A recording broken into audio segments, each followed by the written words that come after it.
Hi, I'm Anna Mason. I'm doing the MA Screenwriting at London College in Communications, and I'm here with Deborah Haywood. Hi, Deborah. Hello. Could you please introduce yourself? I'm Deborah Haywood and I'm a writer-director, and I've just got my first feature coming out next month called Pincushion.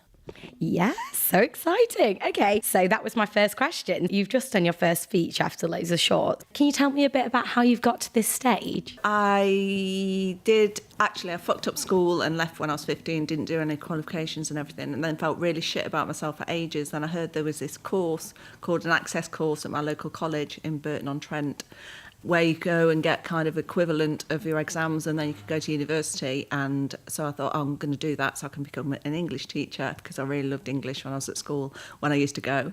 And on it, there was one of the modules was creative writing. And then I really got into writing. I was just like, oh yeah, this is like a real buzz. I really loved it because I could kind of explore my own shit. So I took that, and then I did a degree at Derby University in literature and creative writing, and then I did an MA in English at Warwick. And in both of those, I did screenwriting modules, or if they weren't screenwriting, I chose to write a short script or something like that.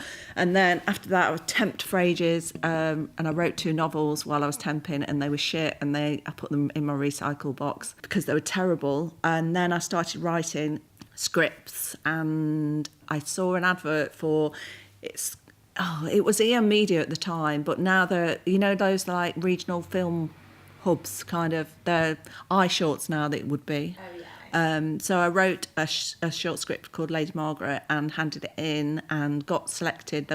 I think there were 16 people got selected, and then they were going to make 8 short films at the end of it. So we went through about 6 drafts of them, and then I got through in the end. And then they said, I thought they was going to fix me up with director, but then they were like, oh no, you're going to do it.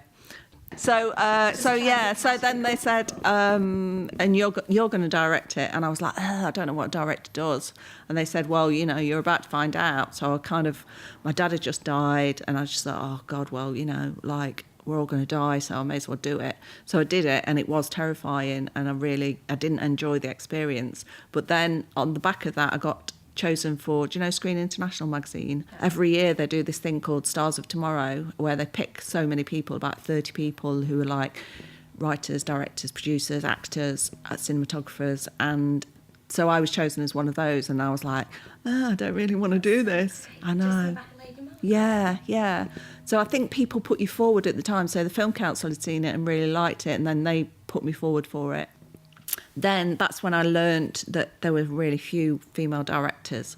And so I thought, well, if I've got the opportunity now to make another short, because that had been well received, then if I'm not doing it, if I say no, then I'm not doing anything about those figures. And so I thought, well, it's kind of, I feel, that I should do it, because then other people coming up behind me have got, it just changes the figure, so it make it more normal. So I did it, and I made probably 4 or 5 shorts after that, just practicing, and still didn't really like it directing. I thought of myself more as a writer, and then I made Pincushion, and it was a totally different experience. And now I'm like, yeah, no, I want to be a director as well. I'm really into it, but I still do think that like writing is more of my thing, because I think you do that in private, don't you? So you can make all your mistakes and then, show somebody when you're ready. Whereas when you're directing, it's kind of like you're doing it in front of everyone, yeah. And I feel like, their eyes waiting to see what you do, and it's quite scary. But anyway, I just think that, feel the fear and do it anyway. Yeah, that's exciting. So do you ever think you'll direct someone else's work?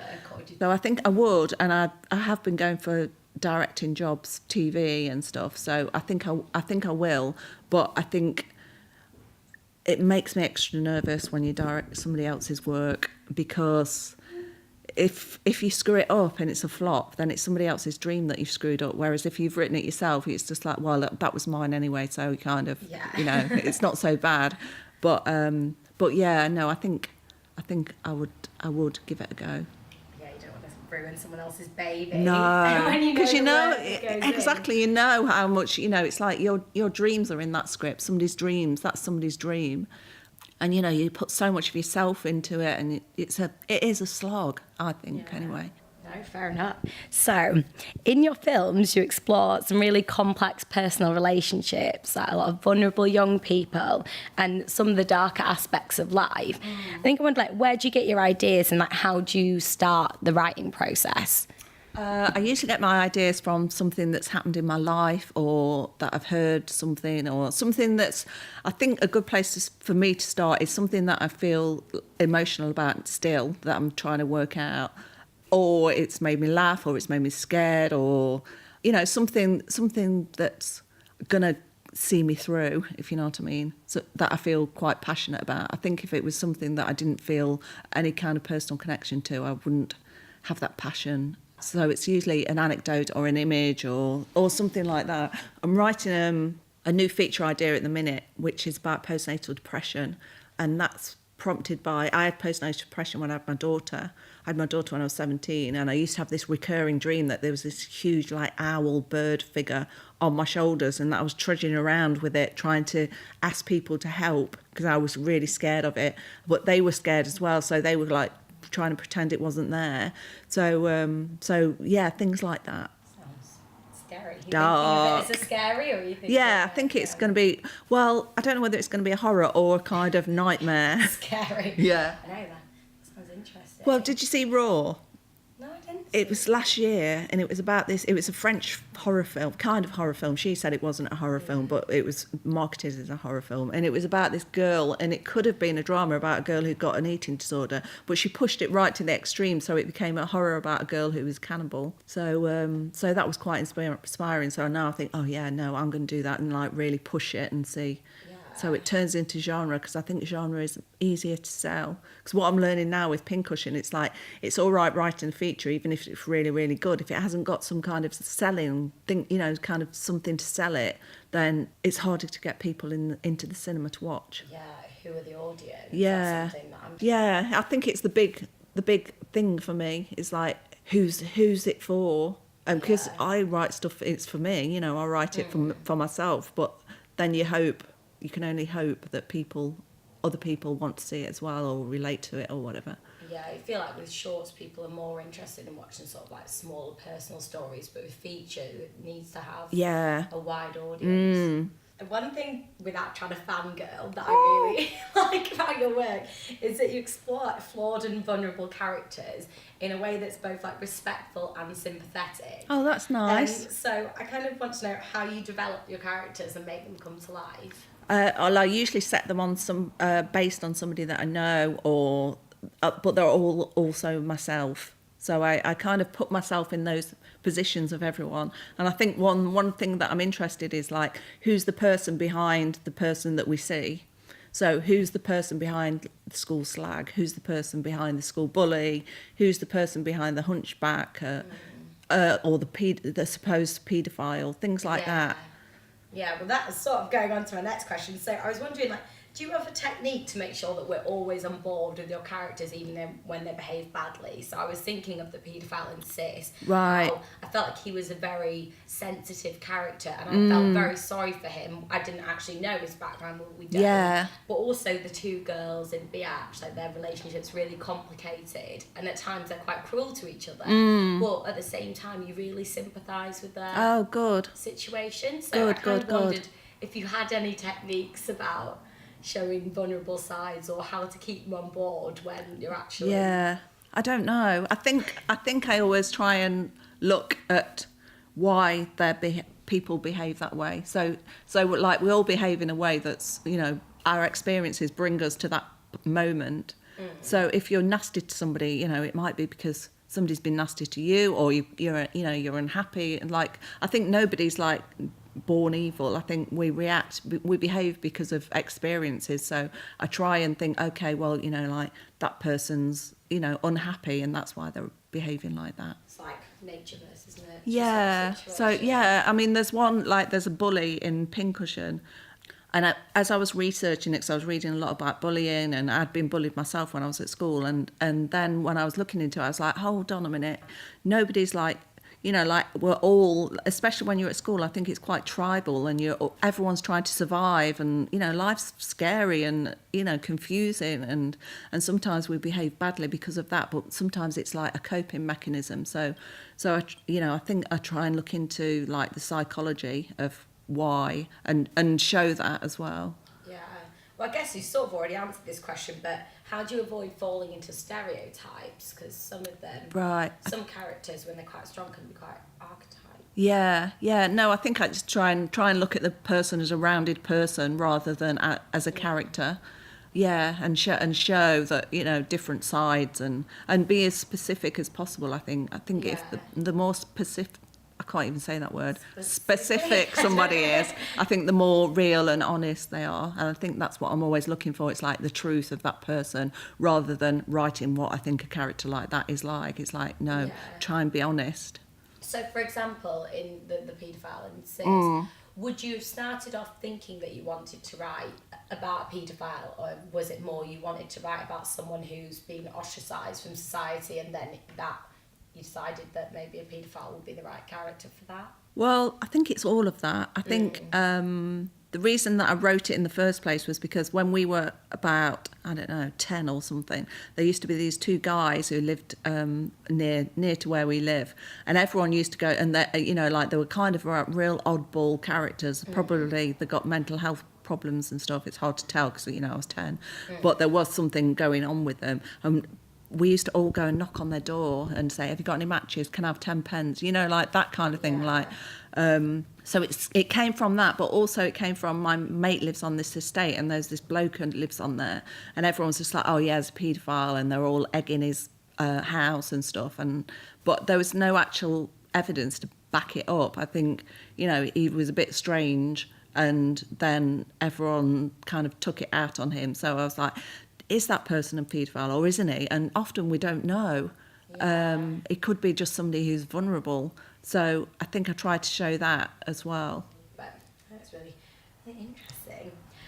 So a question about when you're working on sex, obviously you said you direct your own work. Yeah. So when you're working with actors, do you encourage them to improvise, or do you like them to stick to what's already on the script? Well, it depends. So sometimes if it's got, when I was doing Lady Margaret, I think because they were kids, they were teenagers, sometimes they learn the script so much that then it feels like, oh, they're remembering lines or preempting lines or something like that. So if that's happening, then I'll try and shake it up a bit by improvising, because in real life, you know, I don't know what you're going to say next, and you don't know what I'm going to say next. So it keeps you on your toes, so you have to listen and pay more attention. Whereas if you're reading a script, sometimes you can be like, oh, and my line's this next, so you're just waiting for your line, and that doesn't feel authentic. But at the same time, it's more expensive to improvise because it takes longer. So you have got people saying, come on, we need to move on. So wherever I can, I do stick to the script. But sometimes, if it calls for it, then I do a bit of improvisation. Because sometimes you could just, you know, the actor will give you an idea on the set, and you're like, oh, well, that's just so great, you know, so let's incorporate that. Yeah, especially, I guess, if you're writing about young people and working with young people, then they probably know a lot of stuff. Yeah. And you'd be like, that's quite good, I'll stick that in. Yeah, definitely. And I really, you know, I do enjoy that because it becomes more of a collaboration. It's like we're co-authoring at the piece together, and that can only make it more honest, I think. Yeah, and get more people invested in it. Yeah, definitely. Because I think, you know, like what you are after all the time is like the truth. It's like, do you believe it? Do you know, like if you see what you believe in, then that's the aim. And, you know, it doesn't matter where that comes from. It could come from anywhere, but as long as it's the truth, then, or it feels like the truth, and, you know. Yeah. I guess one of my questions is there a story that you'd love to tell but haven't had the opportunity to yet? Yeah, I think I'd like to tell a story about, a kind of love story about incest, maybe with a mother and a son.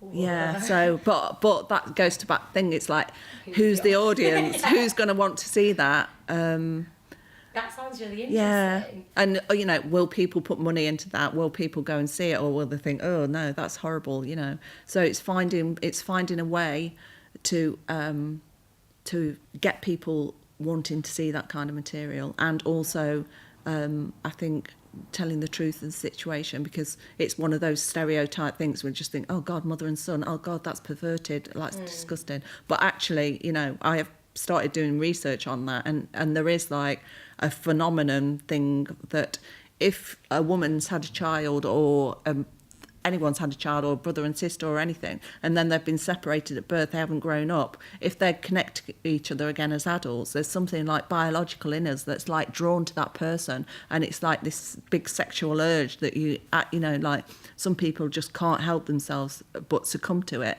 So that's the story that I'd love to tell and investigate. Yeah, that's super interesting. So you're thinking to do that for a short or a feature? No, I think I don't think people are going to give me any money for shorts anymore, because I think investors only give you money really for shorts because they're kind of investing in your career with an aim of doing features and, you know, making a business out of it. So I don't think, unless somebody comes up and says, oh, do you want to do this short for fun, or we've got this, you know, one-off thing, then it's always got to be either the feature or TV or something, I think, something longer. So maybe your third feature could be maybe, I don't know. Or maybe, you know, I'll find a way to write some kind of TV thing. I don't know. It's just something that I am interested in and I would like to explore, given the opportunity. But are you thinking about TV? Yeah, I'd really like, after seeing, did you watch Big Little Lies? No, oh my God, it's so good, so good. But yeah, like things that you can get like really juicy, and it's kind of feels authored as well, and it feels cinematic. That's the kind of TV I'd like to do. You never know. Yeah, I love that. Okay, so the film industry is obviously very male dominated right now. So do you have any advice for female screenwriters who are wanting to get their voices heard? I just think shout louder. Great. And I don't know. I mean, it's a hard one, isn't it? Yeah. I think. I mean, I'd never been a screenwriter as a man, so I don't know how much easier it would be. But I think maybe as a woman, you do have to try harder. Yeah. And I think, you know, if the stories are good enough, and then people will pay attention. But I don't know, it is hard. And also, like, I think we come across, you know, the prejudice of like, oh, that's a woman's story, as though it's like lesser than a man's story. But I think now is the time. I think that we're all, audiences are bored with the male, white, heterosexual narrative. Yeah. So I think, you know, even if women are telling those stories, because it's coming from a female perspective, then it's got to feel fresher. And you know, people at the end of the day are commissioning stuff because they want people to see it. So I think if you do, you know, it's a good time, actually. Yeah. I mean, it's not perfect and it never will be probably, but I do think that, you know, we're in it at a good time. Yeah, for sure. So when did you realise that you were ready to jump from shorts to feature, or did someone just offer you the opportunity? Yeah, I don't think you ever feel ready, because it does feel like such a big leap, but you can't keep making shorts forever. You know, and I think it's always important from your first short, it's always to have your eye on the feature. It's like, keep your eye on the feature, keep your eye on the feature. Do these shorts because it's great practice, and, you know, they are fun. But I think, you know, you've always got to be thinking of the feature. But it's a bigger responsibility, because shorts are often just a moment, whereas a feature, it's like you've got to take an audience on this journey for 90 minutes. And that's something harder to achieve, I think, but so much more rewarding. Yeah. Were you sad when it wrapped? Yeah, I was actually. Yeah, because it's, you know, it's such a unique experience, and an experience that I never expected to have. But I think I was ready, just because I'd been working on it for so long and I knew it inside out, and that was the aim, to make a feature.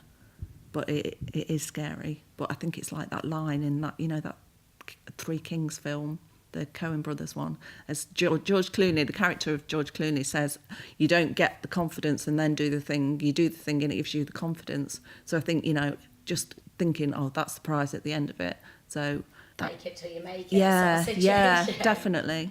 Okay.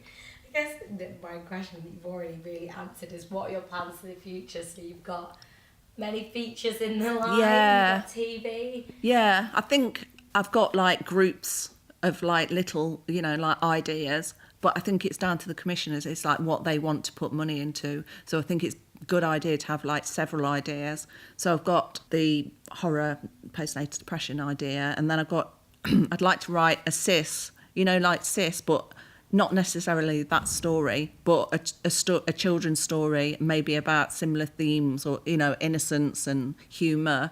So I've got an idea about that, and that would be a musical as well. So I don't know if anyone would ever give me the money to make it, but I was like, you know what, I think this would be fun.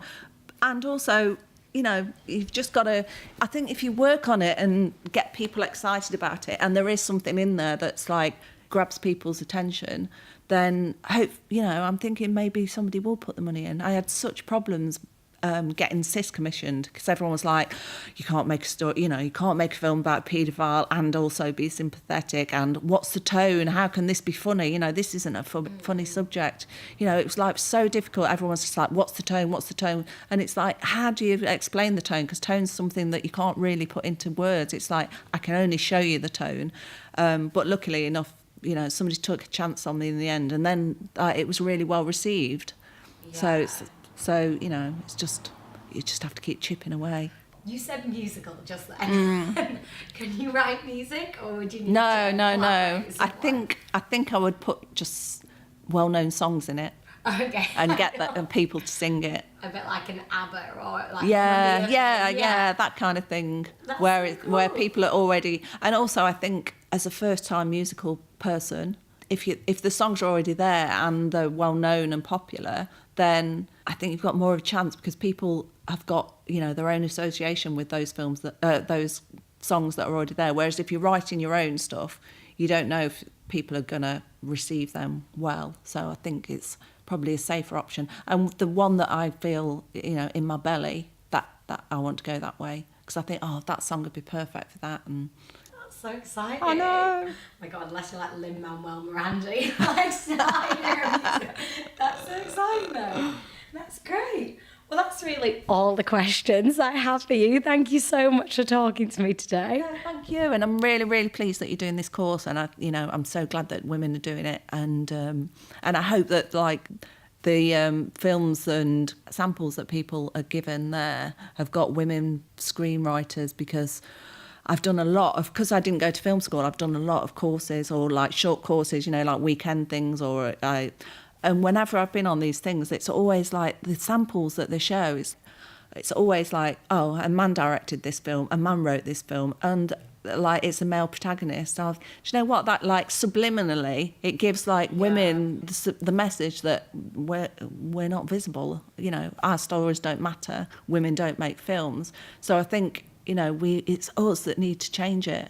Yeah, definitely. We have to make ourselves visible. Yeah. You know, I think it's like down to us. Nobody's gonna like come along and save, you know, just say, oh, let's do this. You know, like, we have to knock at the doors and open them ourselves. So good luck to you. Thank you. Shout louder. That's great. Thank you.